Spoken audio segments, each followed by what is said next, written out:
I call it a kind of mentorship program. So where I help people to discover themselves fully. And on the journey, because everybody is unique and everybody has different kind of conditionings. Yeah. So first we find out what are those conditionings.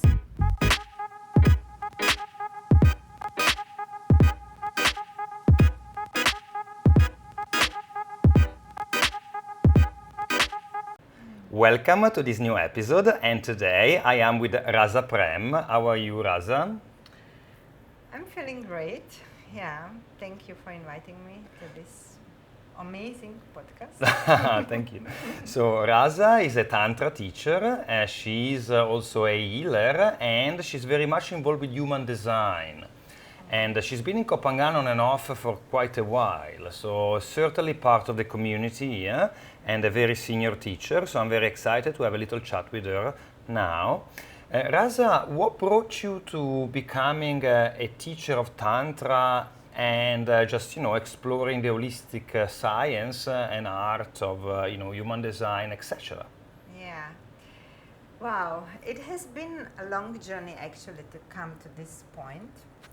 And in my previous life, I was not so much involved into spirituality. So it was like I was living in Berlin and had my design agency, was also working as an artist, and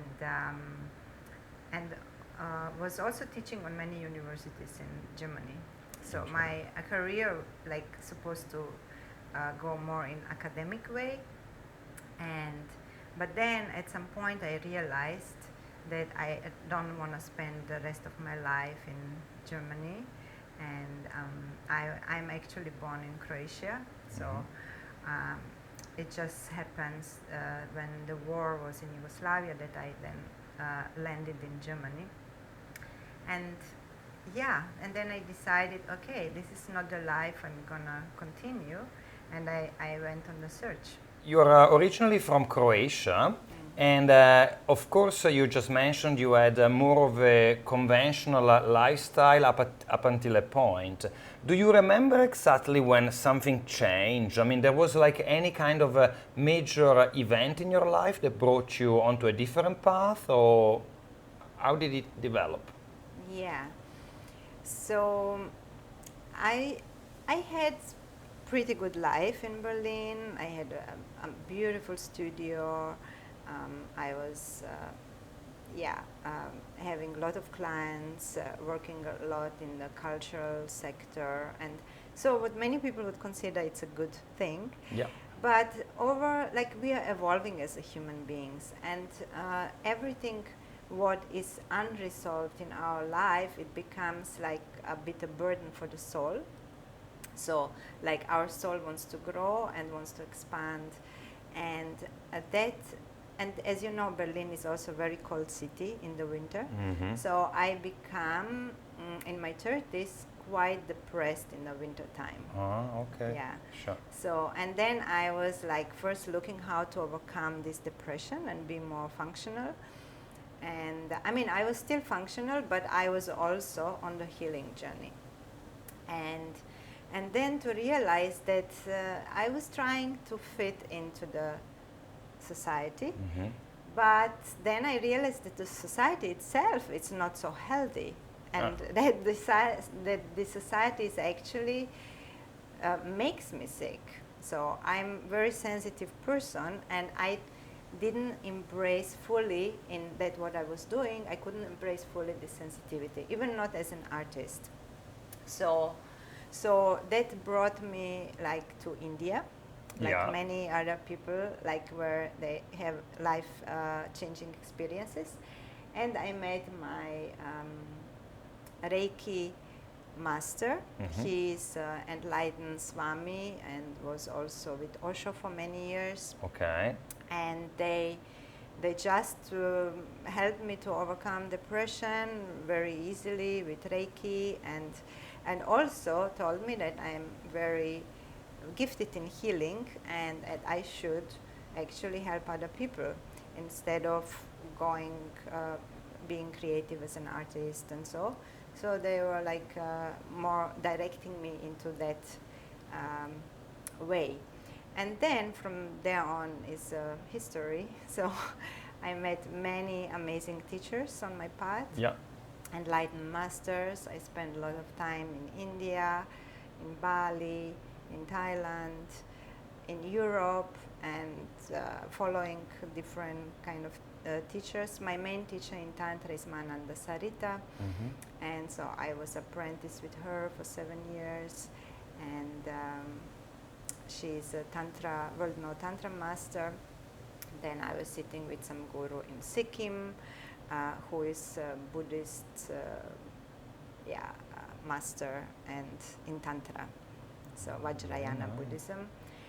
Then I was also a little bit following Muji, spent time in his ashram. I was with Amma, like, you know, like typical seeker trails. For many years, yeah. For quite a while, and in between also I was doing a lot of trainings in Tantra, human design, different healing modalities like reconnection, Taoist massages, tantric massages, shamanic healing. Yeah, so many things. Yes, I think in a certain way it reminds me of other people I interviewed indeed, you know. So there is a phase in life where you are more conventional in a certain way, although you were always an artist, which is not so conventional in some other ways. But then there's something happening, and then you start going on a path, on a journey of self-discovery, and you meet many teachers, you develop different skills, you try different things, and then you really start embodying a lifestyle which is more of a healing lifestyle, and then you want to offer it to people as well, right? Yeah. Because indeed, I know that you've been doing retreats in Koh Phangan around sort of the tantric aspect of your knowledge. And of course, you've been reading people's charts for human design. And I know also that you are now in the process of launching a program. You recently launched a program, is that right? Combining different elements that you learned into something which is going to be offered to people. Do you feel like talking about it? Yeah, sure. Yeah. This is what I'm at the moment most excited about. And I develop, actually it's the sum of all my experiences.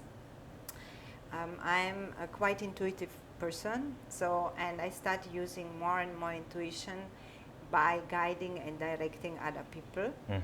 So first I use it for my own life, and I experience much more expansion than by just using my thinking and my, you know, like a normal how to do something. So I kind of trust and rely more on the intuitive side of my being and on the feeling part. So once I dropped more into the feeling, life changed. And now I'm also I'm guiding also other people how to drop into their inner guide, so into their core, into the essence. And for that I'm using a human design map, a natal chart, because when we come to the world we have a certain imprint of energies, and this is the energy which we are very familiar with, and which these are our gifts, and also our actually purpose in life is already divined by birth, but we get lost on the way, and then don't remember this purpose, and then the society tell us, okay, do this, do that, do this education, and so people start doing things that they're actually not so easy for them. And then they get off track and become frustrated, or fail in doing things, or become angry, so like a not very high frequency. So my task, as I see it, is like to bring them back to this original nature, and also how we can use our gifts and to share it with others.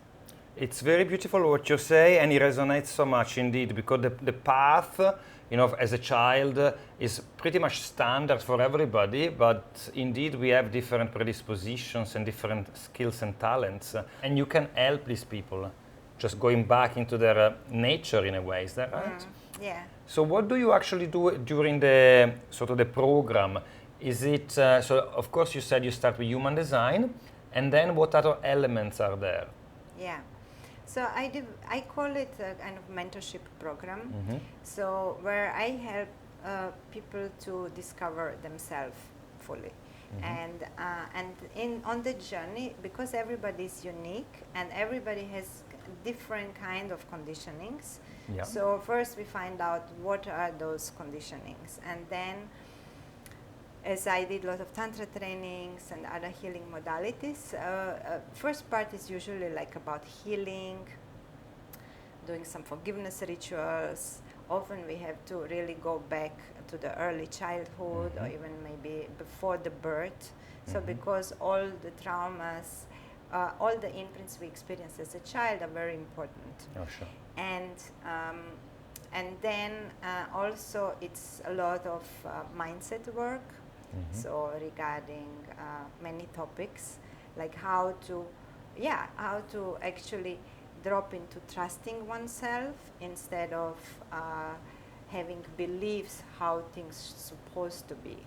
Yeah. So, and having this inner compass, inner guidance is where I see people then, like when this point, this is kind of awakening, when they're in touch with that, then flowering can happen.